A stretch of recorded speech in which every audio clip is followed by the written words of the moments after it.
Just coming to the question of your identity and the concept of intersectionality at workplace, I'm sure you must have faced some sort of an issue at your workplace.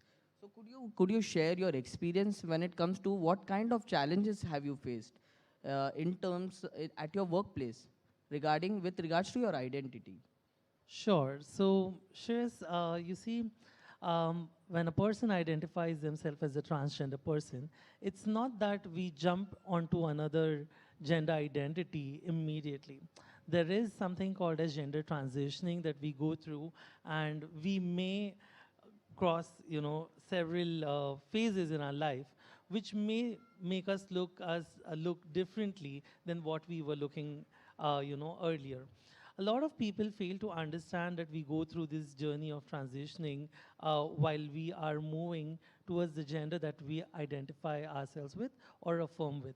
So at my workplace, it began with giving uncomfortable stares, people scanning or screening from right from my head to the toe, people not letting me utilize the appropriate infrastructure, be it the restroom or spaces where only women were allowed to be.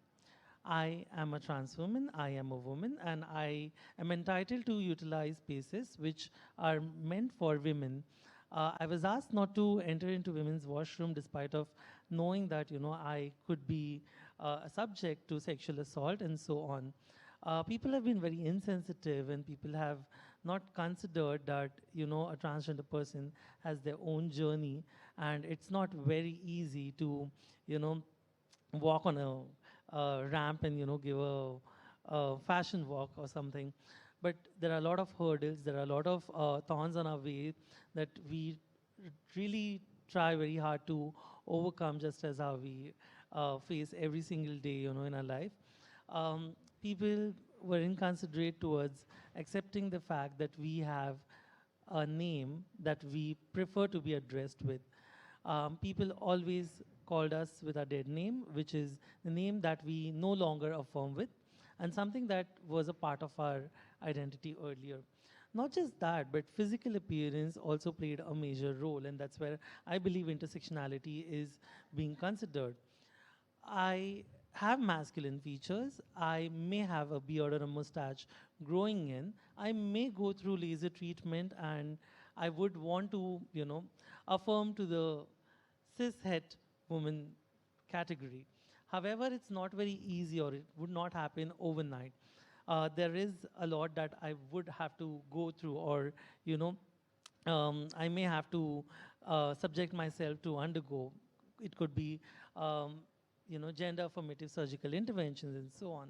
But people have been quite, insensitive, and they have been commenting on the way I would dress up, the way I would appear, the way I should be doing things, as though I go to work and, I listen to people and do things according to their way. People have not really spoken about our identity. We have never had all-inclusive policies. We have not had conversations about medical insurance, which we would definitely need in terms of gender-affirmative surgical interventions.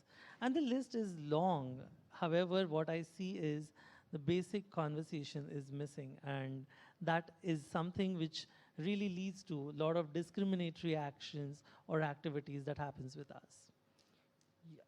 I believe policy makes a huge role. It plays a very important role in having the inclusiveness within the workplace. And when we talk about policies, these policies are very much regulatory in nature. It basically binds the company as well as its employee.